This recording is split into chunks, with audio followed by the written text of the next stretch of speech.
Shalem y una bienvenida para todos. Yahweh Elohim les bendiga. En este Shabbat de Shekanyah veremos el tema Shekanyah y el misterio del hijo de la serpiente.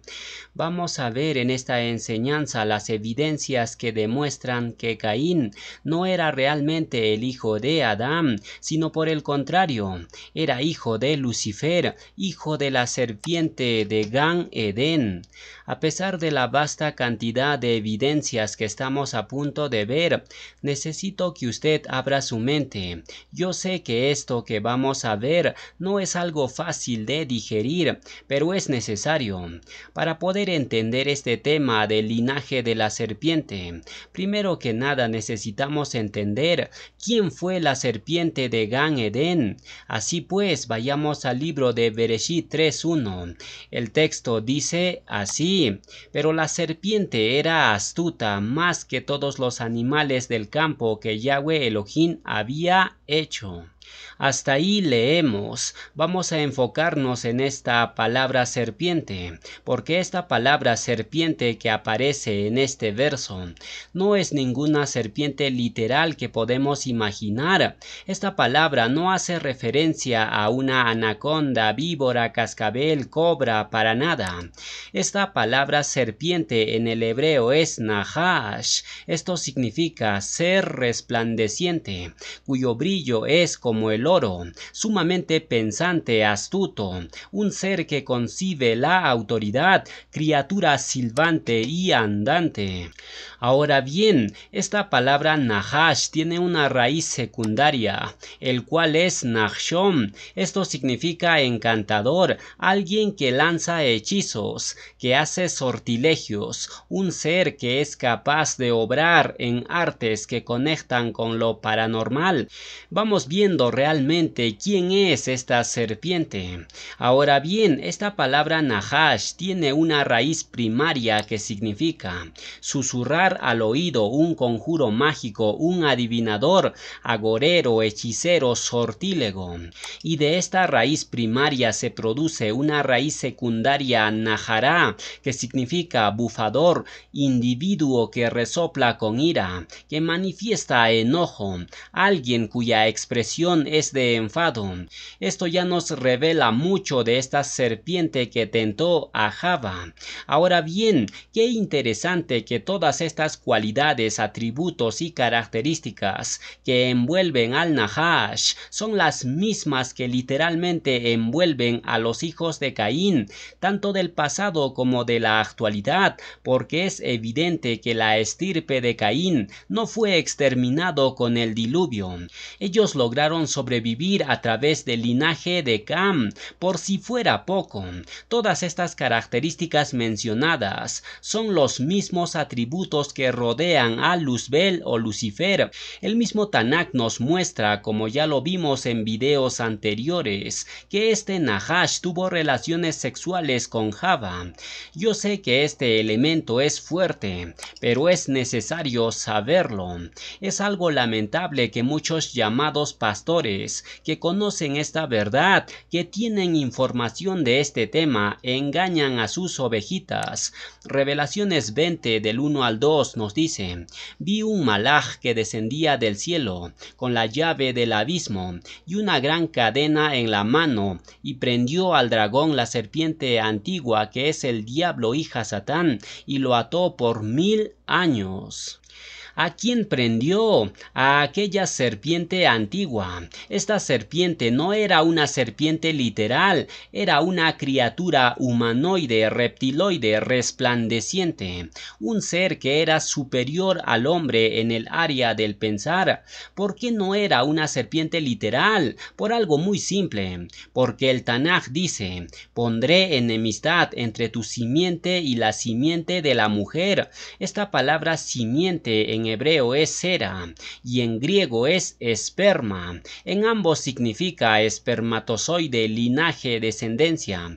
Pero también vemos que dice: pondré enemistad. Una enemistad es una relación de enemigos que procede de una amistad. Ahora bien, vemos también otras características de esta serpiente o nahash. Al estudiar de manera adecuada el capítulo 3 de Bereshit, nos damos cuenta cuenta que la serpiente ya contaba con la experiencia en el área sexual, experiencia que ni Adán ni Java conocían todavía. Recordemos que en los 2 capítulos anteriores al capítulo 3 de Bereshit, uno de los mandatos de Yahweh al terminar la creación fue que todo animal del campo, toda ave de los cielos y toda criatura del mar se multiplicaran por intimidad sexual para que la tierra y los mares estén completamente poblados. Ahora bien, de manera más profunda, vemos que en Bereshit 3:1 nos menciona que la serpiente era astuta. Esta palabra astuta en el hebreo es arum, que significa prudente, avispado, cuerdo, sensato, perspicaz. Esta palabra arum tiene una variante que significa desnudo en forma parcial o totalmente. Es decir, la palabra astuta está conectado con alguien mañoso, alguien que es manipulador o manipuladora, que manipula para conseguir lo que desea. En simples palabras, presentarse ante otro meramente desnudo o desnuda, es decir, en el sentido sexual. ¿Por qué una supuesta serpiente literal se ha de presentar desnudo ante Java? Si todos sabemos que los animales nacen desnudos y así permanecen durante el resto de su vida. Solo la gente loca le pone chalecos a sus perros, gatos, etc. Entonces no tiene sentido que una serpiente literal se desnude frente a Java. ¿Para qué se desnudó el Nahash? Ya todos lo saben. Por ende, así como esto, hay muchas evidencias de lo sucedido entre el Nahash y Java. Ocurrió una inmoralidad sexual, una mezcla de genéticas entre Lucifer y Java. Esto queda evidenciado en otros pasajes del Brit Hadashah. Por ejemplo, esto lo encontramos en la boca del Sheliach Shaulo, cuando le escribe una carta a Timoteo. Vayamos a 1 de Timoteo 2:14. El texto nos dice: y Adán no fue engañado, sino la mujer fue quien, seducida, se hizo culpable de transgresión. Hay que leer y escudriñar con lupa este pasaje. Vamos a hacer 3 apuntes claves, porque en este verso hay 3 palabras claves. Las palabras que quiero que anoten son la palabra seducida, culpable y transgresión. Vamos a enfocarnos en la primera palabra, seducida. Si la mujer fue seducida, es decir, si Java fue seducida, tuvo que haber un seductor, en este caso el Nahash. Un seductor es simplemente alguien que seduce, alguien hermoso e irresistible, y sobre todo necesita saber cómo seducir. El problema es que seducir a su vez significa engañar con maña, inducir al mal con suavidad, cautivar el ánimo carnal. Esto nos comprueba lo que realmente ocurrió entre el Nahash y Java. Por ende, no fue una serpiente literal la que causó la caída. Continuemos. Examinemos ahora la segunda palabra clave, culpable. En muchas traducciones esta palabra culpable la sustituyen por una palabra envuelta. Es decir, en lugar de decir se hizo culpable de transgresión, algunas versiones dicen y se encontró envuelta en transgresión. Eso aparentemente no dice nada, pero si lo examinamos desde el griego, es algo escalofriante. En el griego antiguo, esta palabra culpable significa estar en una posición baja al momento de una relación marital. Aquí es donde se pone interesante, porque de este término griego antiguo nacen muchas raíces secundarias. Por ejemplo, nace el término secundario en futos, lo cual significa injertado o injertada, implantada. También nace otra raíz griega en fubos, que significa alarmado, un estado de alerta, atemorizado, espantado. Se obtiene también la raíz secundaria en fanes, que significa manifestar, y finalmente se obtiene la raíz secundaria en tuo, que significa escupir a alguien o sobre alguien. Ahora bien, lo interesante es que esta última palabra entuo se relaciona automáticamente con la raíz primaria enantius, que significa antagonista, oponente, adversario. Es decir, durante la caída de Java, alguien escupió al adversario. Todo esto tendrá más sentido más adelante, pero primero sigamos poniendo las definiciones sobre la mesa. La primera raíz que vimos, que es enfutos, se relaciona con la raíz primaria, el ankalizomai, que significa abrazar, tomado de los brazos de alguien. Esto se pone interesante. Y por último, la tercera palabra clave que aparece en este verso es la palabra transgresión, lo cual viene del griego parabasis, que significa violación o infracción. De aquí se obtiene una raíz secundaria parabaino, que significa violar un mandato, quebrantar un pacto. ¿Cuál es el pacto que se rompe entre un varón y una mujer? El pacto matrimonial. Eso fue lo que hizo Java. Java quebrantó el pacto matrimonial que tenía con Adán al dejarse seducir por el Nahash. Ella fornicó, porque esa es la palabra correcta. Ella fornicó con esta serpiente antigua. Algunas versiones dicen que ella fornicó con Samael. Ahora bien, si nosotros logramos unir todas las definiciones de estos términos mencionados, el texto desde el griego nos está diciendo lo siguiente: y Adán no fue engañado sino la mujer, es decir, Java, quien fue descubierta tomado de los brazos del oponente, del Nahash, en una posición baja al momento de la caída, mientras quebrantaba el pacto matrimonial. Al ver a Adán que Java era injertada, manifestó un estado de alarma, un estado alarmado de espanto. Entonces la mujer Java se hizo culpable de transgresión. Luego Adán escupió al oponente o Nahash. Vemos que aquí se nos revela que Java fue injertada. Hubo un proceso de injertación. En otras palabras, esto de injertar significa trasladar una parte del cuerpo a otra. Trasladar o colocar una fracción de la semilla. Semilla, no debemos olvidar que en hebreo es sera y en griego esperma. Entonces el Nahash colocó una parte de su espermatozoide o semilla en Java. Así fue como se produjo realmente el nacer de Caín. Ahora bien, no nos olvidemos que dos de las últimas raíces que examinamos, entuo y enantios, significan escupir al adversario, y en este caso fue Adán quien escupió al Nahash. Pero ¿qué representa realmente escupir a alguien? Escupir a alguien significa faltarle el respeto a otra persona, humillar a otro. Pero antiguamente esto simbolizaba colocar una maldición amarga sobre la otra persona. Esto se relaciona mucho con lo dicho en Bereshit 3, del 14 al 15. El texto nos dice: y Yahweh Elohim dijo a la serpiente: por cuanto esto hiciste, maldita serás entre todas las bestias y entre todos los animales del campo. Sobre tu pecho andarás y polvo comerás todos los días de tu vida. Y pondré enemistad entre ti y la mujer, y entre tu simiente y la simiente suya. Esta te herirá en la cabeza, y tú le herirás en el calcañar.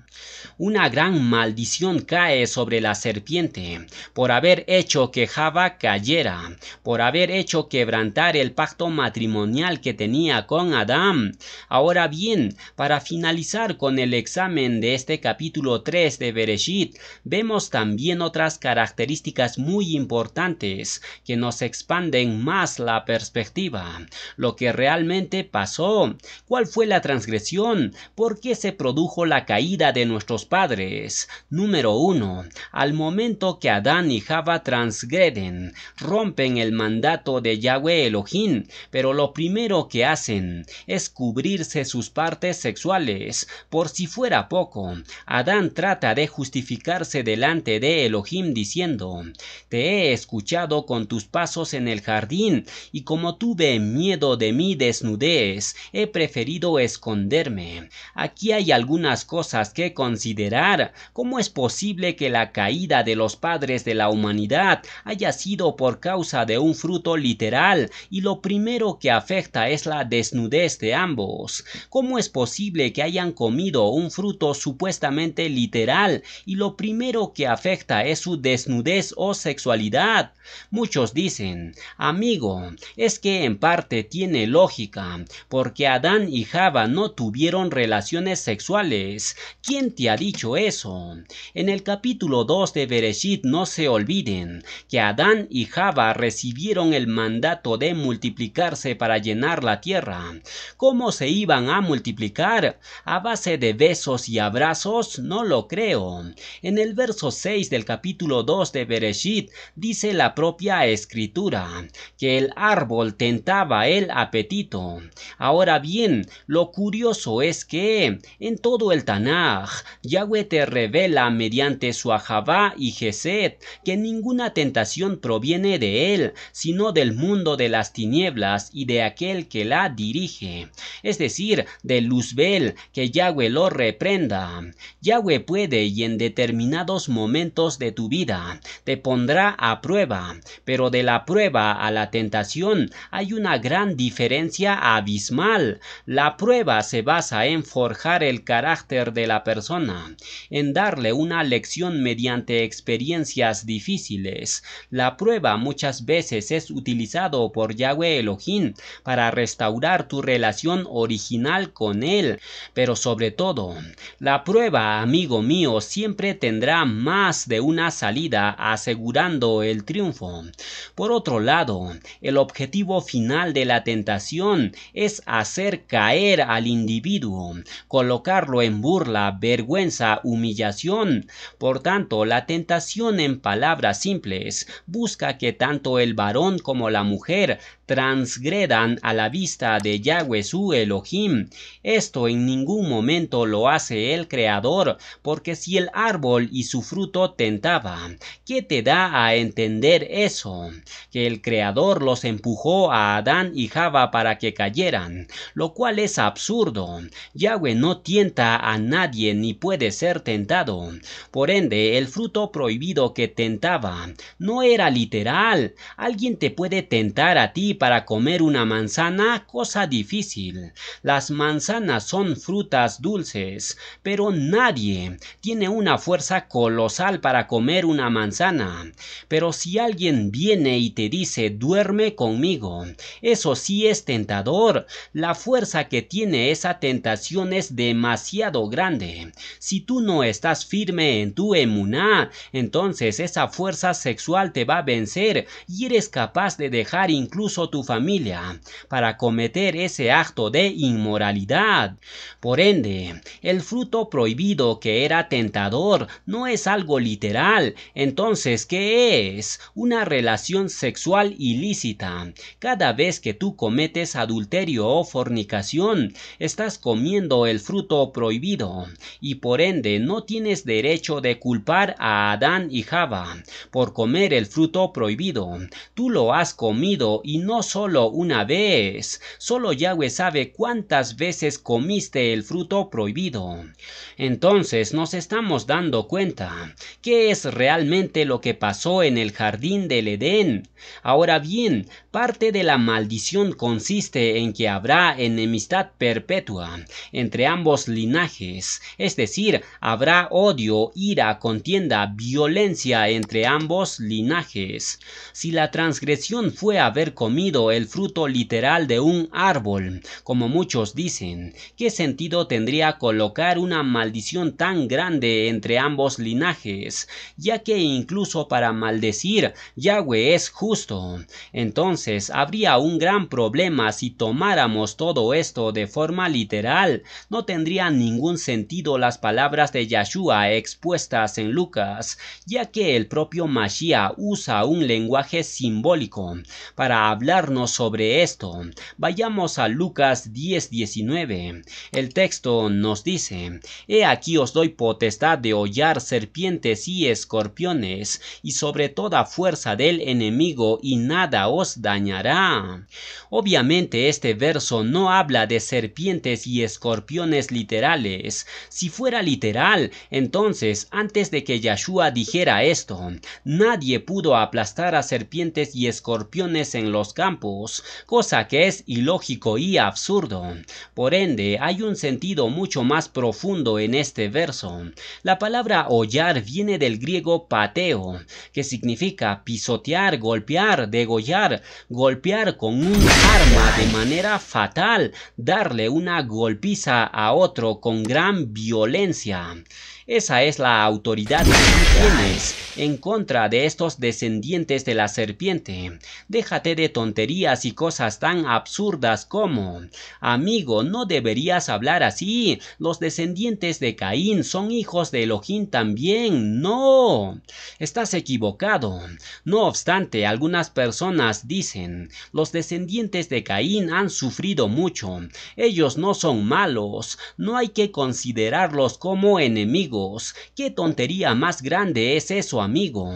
Esto es una guerra. Ellos son nuestros enemigos. Mira cómo nos fumigan con sus aviones. Ellos quieren exterminarte de este mundo y tú dices que ellos no son malos. Yahweh mismo te dio permiso y autoridad para partir cráneos en sentido Harruajín. La autoridad que Yahweh nos da no es una violencia poco o sutil, sino por el contrario, una violencia extrema. Este tipo de violencia contra una serpiente literal no tendría sentido. ¿Por qué razón tú le tendrías que golpear a una serpiente literal? ¿Por qué razón tendrías que golpearlo con gran violencia y degollarlo?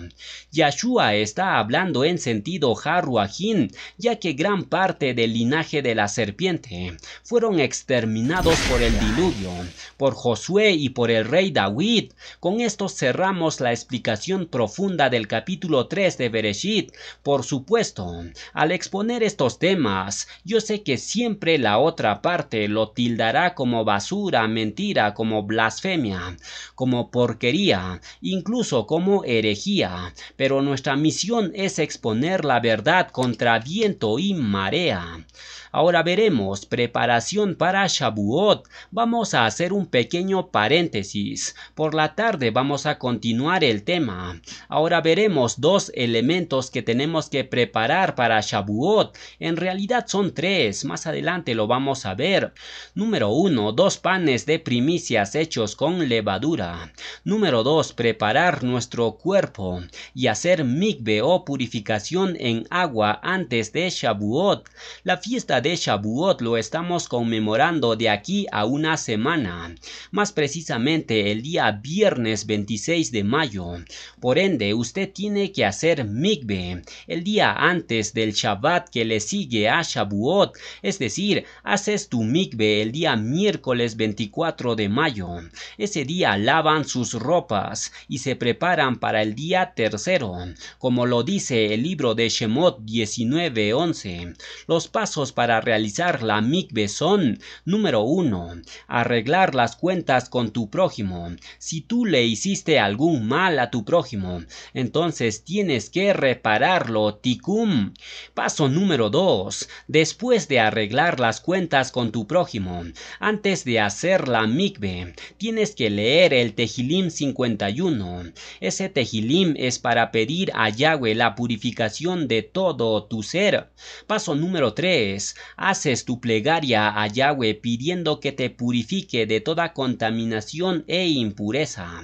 Paso número 4. Haces la mikve. ¿Cómo se hace la mikve? Si tienes la posibilidad de ir a un río y sumergirte, entonces estaría excelente. Pero si no tienes esa posibilidad, puedes hacerlo en una ducha. Si no tienes ducha, entonces tomas una cubeta de agua y vacías varias veces veces sobre tu cabeza.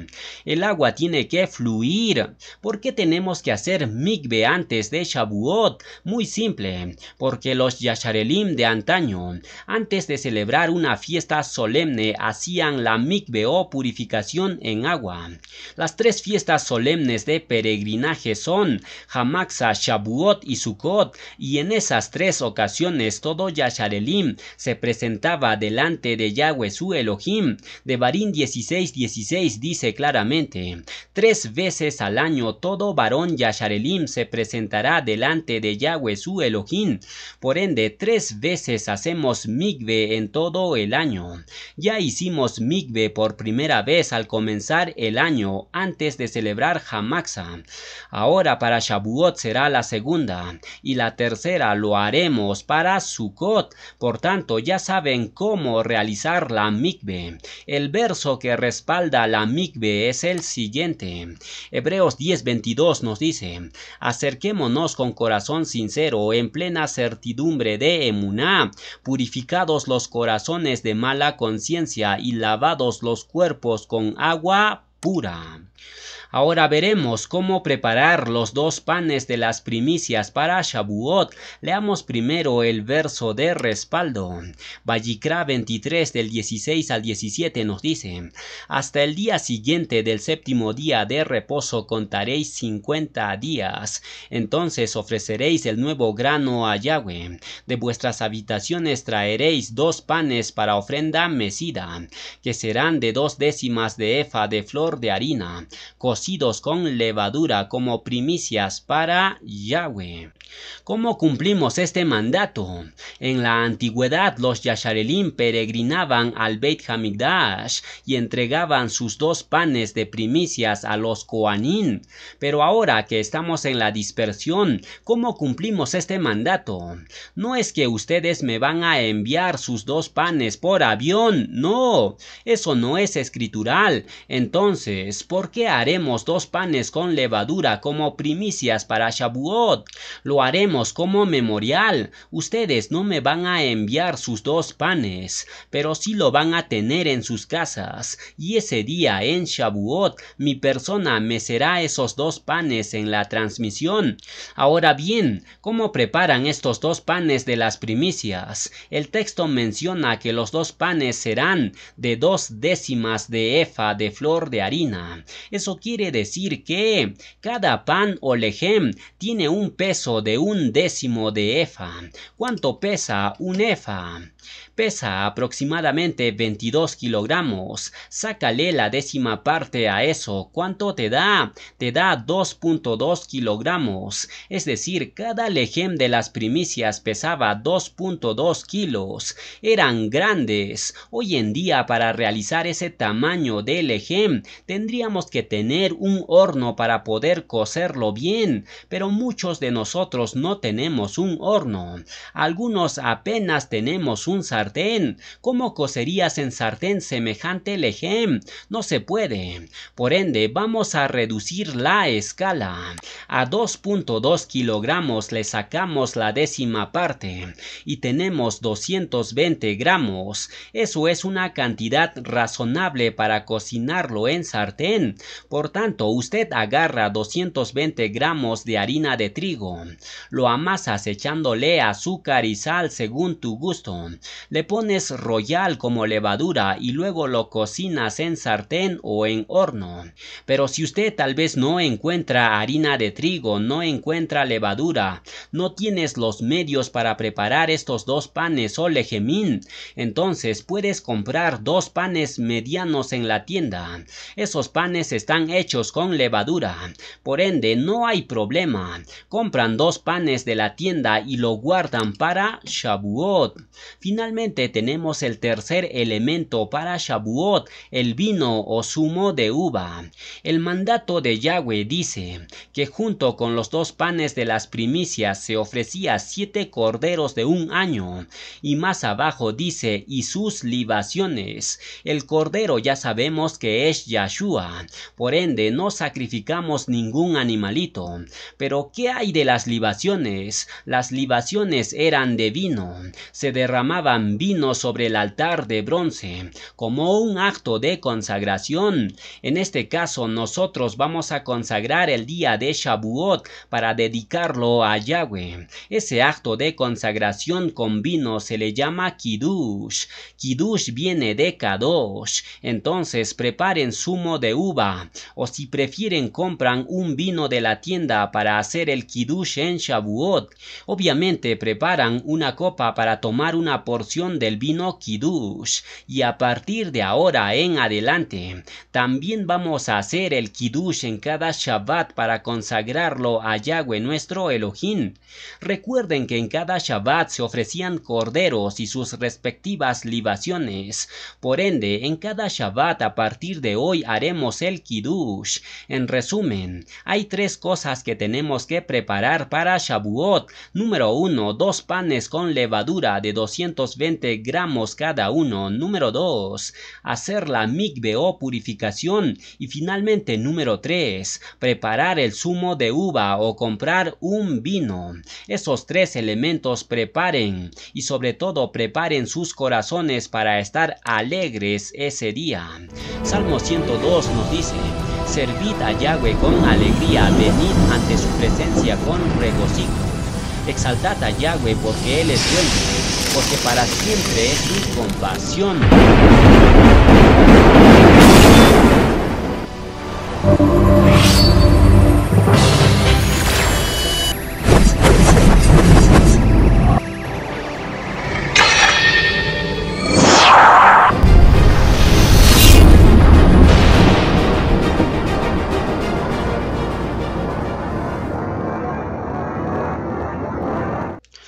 Vamos a continuar hablando del hijo de la serpiente. Muchos toman estas enseñanzas como porquería, como blasfemia y hasta incluso lo toman como herejía.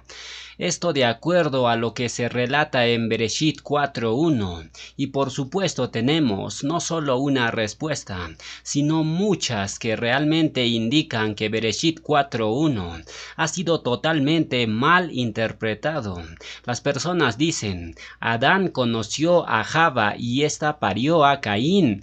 Entonces Caín es hijo de Elohim. ¿Ya vio? El proclamador es un mentiroso y hereje. No, para nada. Vamos a ver lo que realmente expone la escritura. Vayamos a Bereshit 4:1.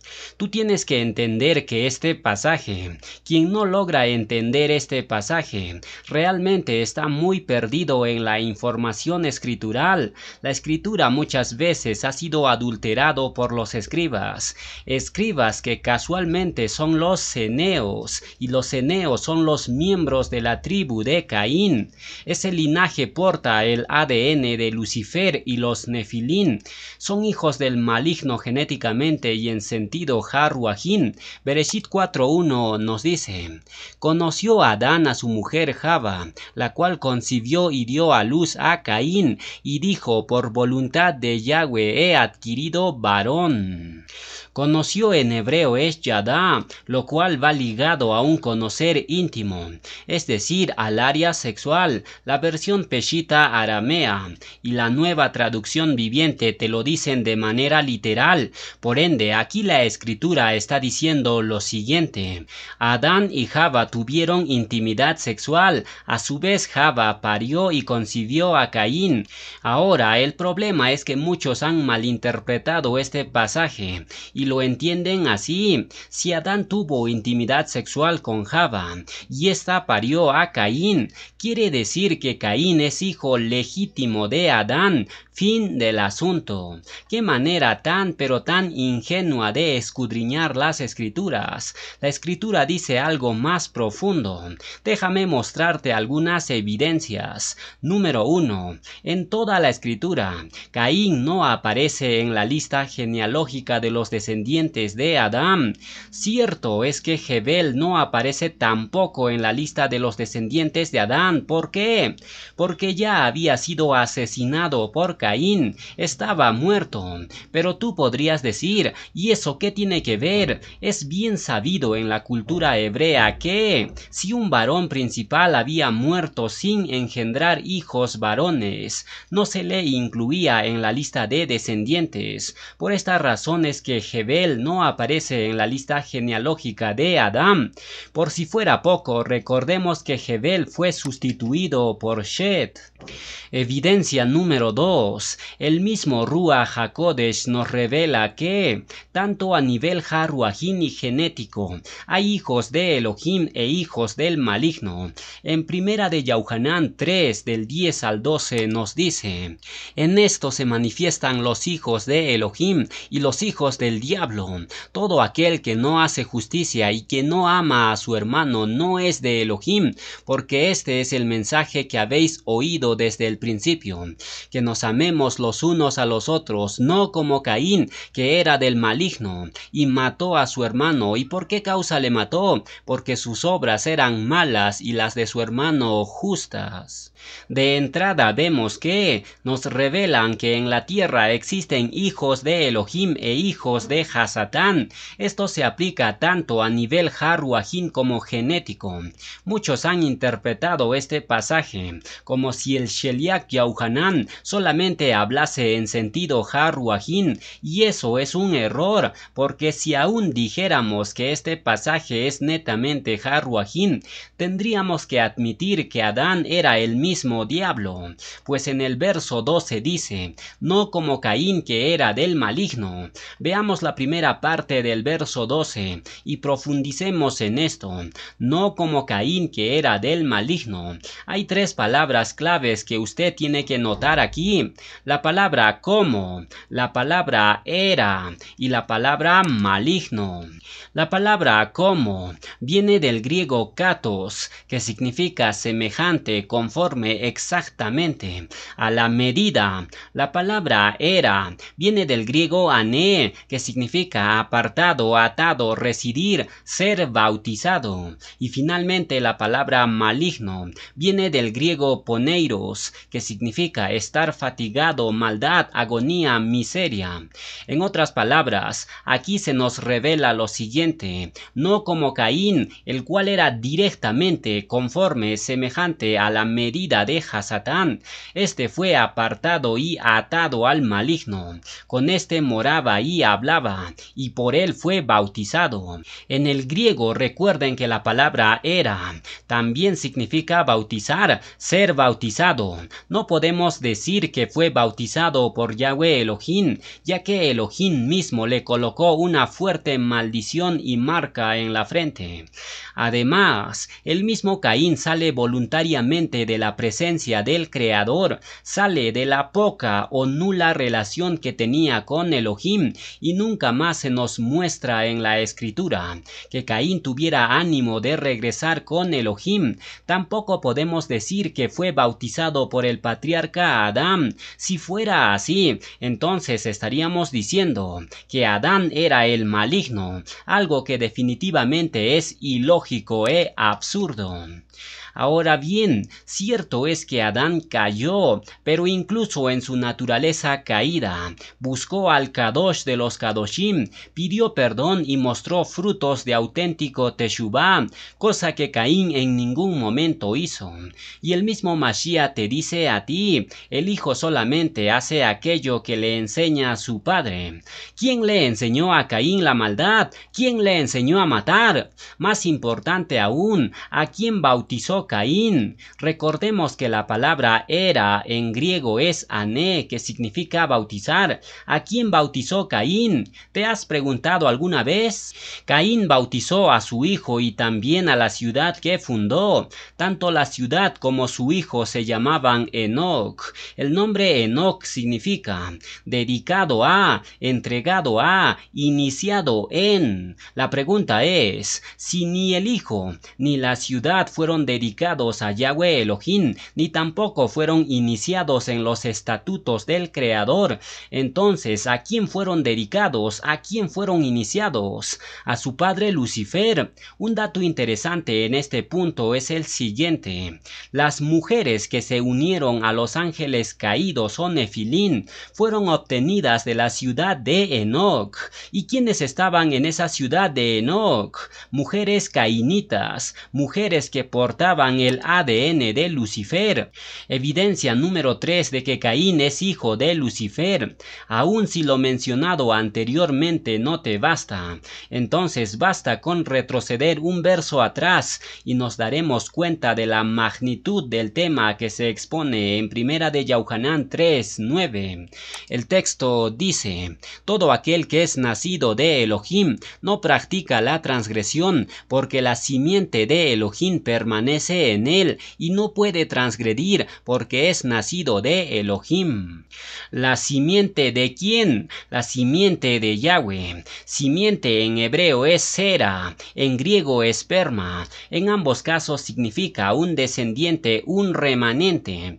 Nosotros somos un remanente, somos la sera de Yahweh. Alégrate, amigo, que crees en Yahweh Elohim, ya que no portas la semilla de la serpiente. Ha habido muchas mezclas genéticas, sí, es verdad, pero ya sabes cómo identificar a la simiente de la serpiente. Si tú estás aquí escuchando la palabra de Yahweh, siéntete alegre. No muchos tienen ese privilegio. El trigo está dispuesto para el reino, pero la cizaña está dispuesto para ser quemado en el fuego.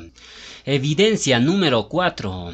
La misma vida de Caín y sus descendientes da a testificar claramente que ellos no son descendientes de Adán, sino de la serpiente. Cuando Yahweh maldice a Caín, lo condena a ser errante. Además, que por mucho que trabaje la tierra, ésta no le volverá a dar su fuerza o fruto. Por ende, Caín muy probablemente se dedicó a algo más, muy probablemente a la herrería, ya que Caín logró fundar una ciudad con el nombre de Enoch, mientras que los descendientes de Adán sencillamente se dedicaban al pastoreo de las ovejas. El comentarista Alfred Edersheim menciona que la ciudad que fundó Caín sirvió como los primeros fundamentos del reino, en el cual gobierna el Ruach de la bestia. Por si fuera poco, toda la descendencia de Caín apuntaba únicamente a dos cosas: la codicia de los ojos y el ánimo carnal. Cuando tú comparas la vida del linaje de Caín, te das cuenta que es la misma porquería que caracteriza a los pueblos y naciones paganas de la actualidad.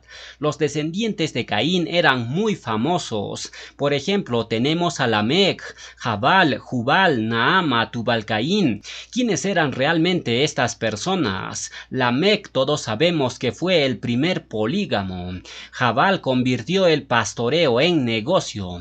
Jubal fue un maestro en artes musicales. Naama probablemente tenía el oficio de Shakira. ¿Y qué podemos decir de Tubal-Caín? Fue el mejor herrero de la época antes del diluvio. El hierro todos sabemos que está asociado a la tecnología. ¿Y quién inventó los programas de computación? Fue Bill Gates. Es decir, Gates sería el Tubal-Caín moderno. Entonces Caín y su descendencia tenían conocer, riqueza, experiencia en las artes musicales y dominaban la tecnología. Todo esto se enlaza directamente con la serpiente, ya que la serpiente también representa el conocer, la sabiduría y la experiencia. Antiguamente los sumerios y los acadios ya conocían a Lucifer, pero con otro nombre. ¿Cuál nombre? Enki. Enki sustentaba el conocer, las técnicas del trabajo con metales y el arte musical. Es decir, Caín y sus descendientes son patrocinados con Enki o Lucifer. Evidencia número 5. Contamos también con las explicaciones de los Targumim. ¿Qué son los Targum? Los Targum eran explicaciones oficiales de la Torá, originalmente escrito en idioma arameo. Estos textos eran para el beneficio de aquellos hebreos que parcialmente parcialmente o totalmente habían dejado de entender el idioma hebreo. Esto sucedía porque el pueblo de Yasharel muchas veces era vendido en cautiverio por rebeldía. El Targum de Jonatán en Bereshit 4:1 dice lo siguiente: y Adán conoció a su esposa Java, quien fue embarazada por el ángel Samael, y ella concibió y dio a luz a Caín, y Caín era como los seres celestiales y no como los terrenales. Y Java dijo: he adquirido un varón del ángel que pertenecía al Creador. El Targum de Palestina en Bereshit 4:1 nos dice: Adán conoció a Java su mujer, quien había deseado al ángel, y ella concibió y dio a luz a Caín, y ella dijo: yo he adquirido un varón del ángel. Qué interesante que en estos textos se menciona al ángel Samael. ¿Quién es Samael? Samael significa el veneno de Elohim. Samael es otro título que recibe Lucifer. Las culturas paganas lo conocían como el dios del trueno. ¿No te suena familiar? Zeus para los griegos, Thor para los nórdicos, Baal-Hadad para los fenicios y cananeos, el dios Set para los egipcios, el dios Tlaloc para los aztecas, y así la lista continúa. En el diccionario demonológico se dice que la compañera de Samael es Lilith, otra entidad satánica de la cual ya hablamos en detalle en una enseñanza anterior.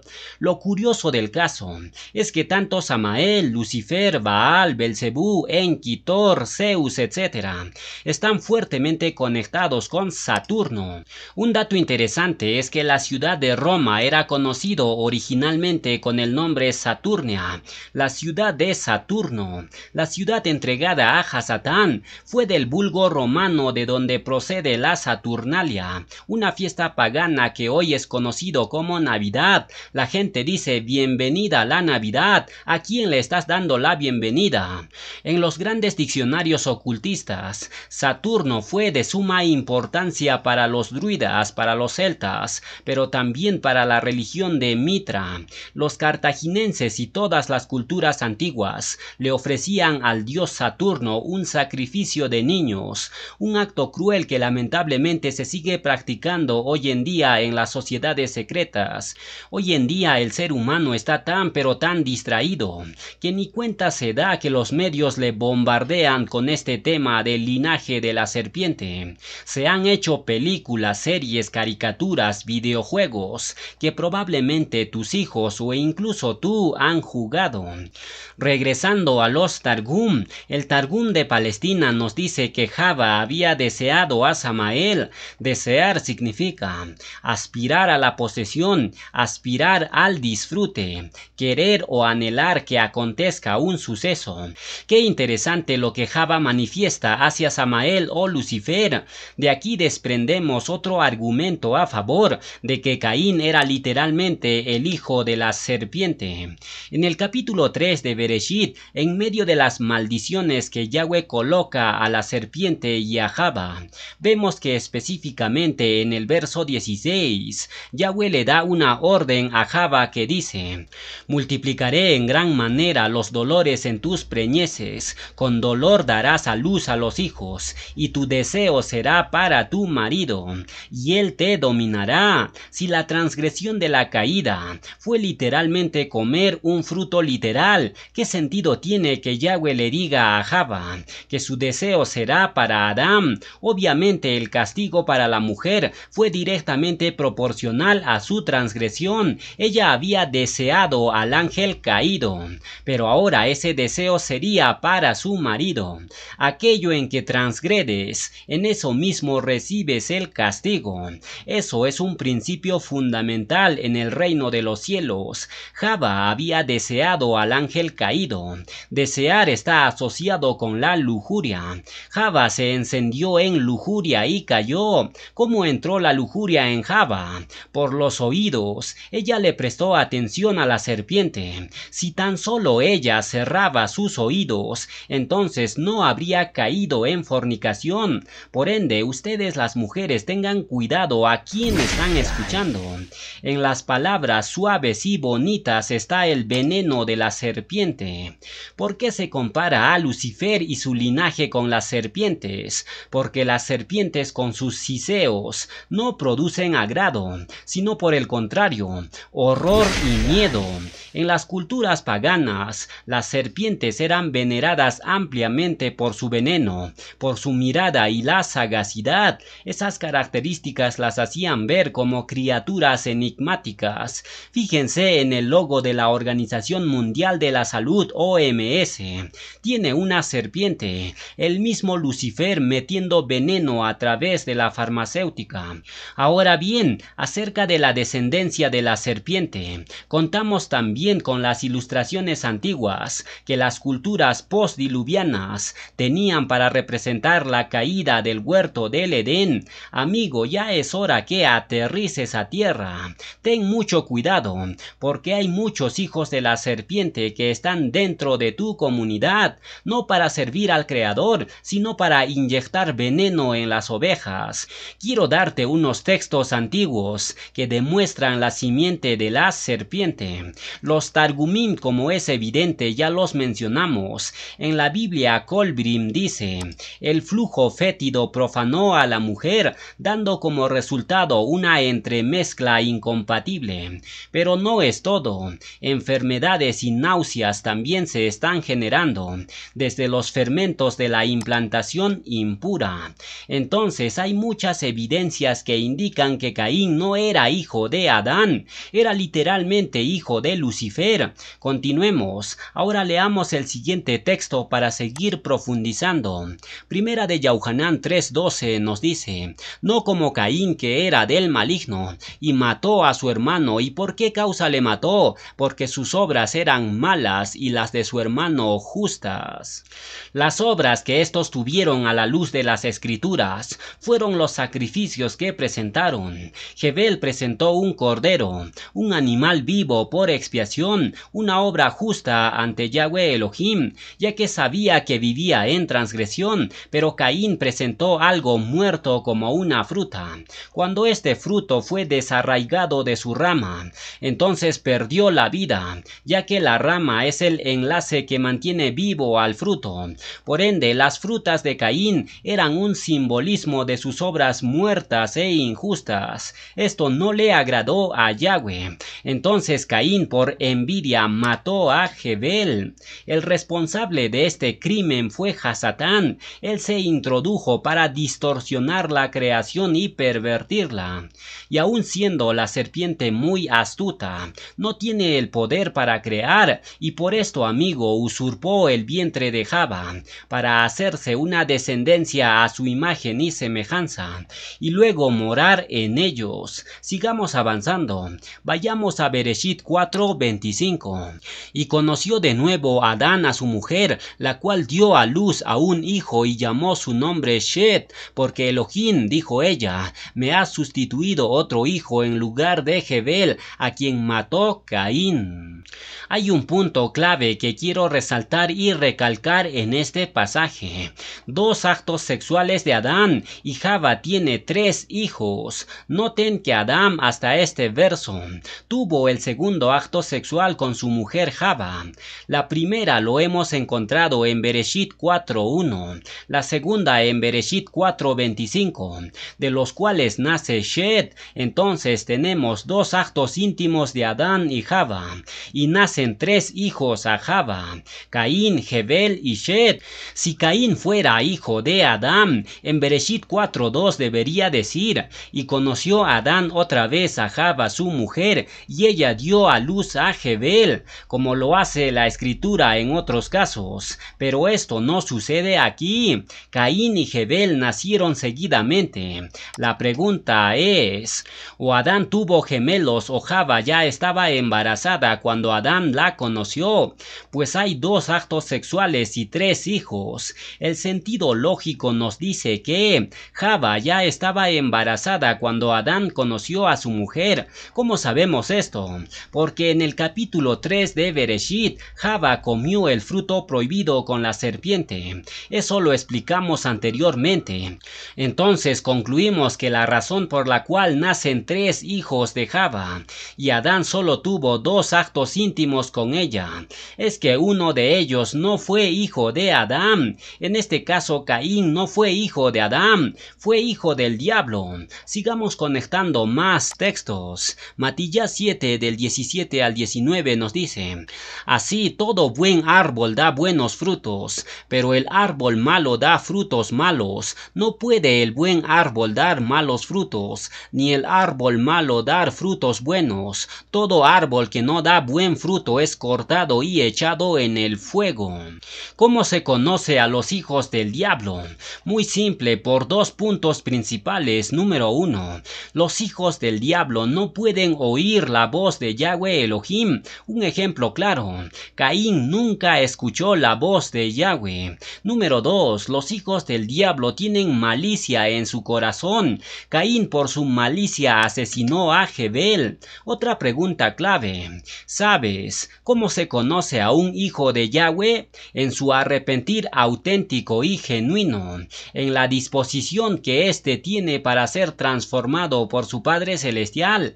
Un hijo de Elohim pudo haber sido ladrón, pudo haber sido todo lo que usted quiera, pero en el fondo de su ser hay una simiente de Elohim, y este hace un arrepentir genuino, dando frutos dignos de Teshuvah. El ejemplo más grande que podemos encontrar de esto es el caso del ladrón a la mano derecha de Yahshua. ¿Qué dijo él? Dijo: nosotros merecemos la muerte por cuanto transgredimos, pero este hombre es un Kadosh del Altísimo. Él no hizo nada malo. Y arrepentido le dijo a Yahshua: acuérdate de mí cuando estés en tu reino. ¡Wow, amigo! Ahí estaba esa simiente de Yahweh. Y el Mashiach le dijo: hoy estarás conmigo en el paraíso. Yahshua sabía que él era su hijo, porque ese árbol bueno dio frutos de Teshuvah. ¡Aleluya! Pero ¿qué hizo el otro ladrón que estaba a la izquierda de Yahshua? ¿Te das cuenta que aquí había 2 simientes a los costados de Yahshua? Caín y Jebel. Uno trajo una ofrenda en sacrificio vivo, el cual era su arrepentir, y el otro trajo algo muerto. Le dijo al Mashiach: si tú eres hijo del Altísimo, bájate y bájanos a nosotros también. En son de burla le dijo. Aún en su agonía se burló de Yahshua. En ese hombre había malicia, amigo. Había malicia en su corazón. Se burló del Creador y nunca se arrepintió. Caín no se arrepintió de lo que hizo. En ninguna parte de las Escrituras dice que Caín se arrepintió. Es más, se puso malcriado con Yahweh. Entonces el árbol malo no puede dar frutos buenos, porque hay una simiente dentro de él que se está pudriendo, y simplemente da frutos malos. Caín mató a Jebel por malicia. Entonces, como resumen, decimos lo siguiente: el linaje de Caín nunca hará Teshuvah. Incluso en el momento de su muerte se burlarán del Creador, pero Yahweh dice a su simiente, Malaquía 4:2, mas a vosotros los que teméis mi nombre, nacerá el sol de justicia y en sus alas traerá salvación, y saldréis y saltaréis como becerros de la manada. Todos los llamados de mi nombre para Kabod mía los he creado, los formé y los hice.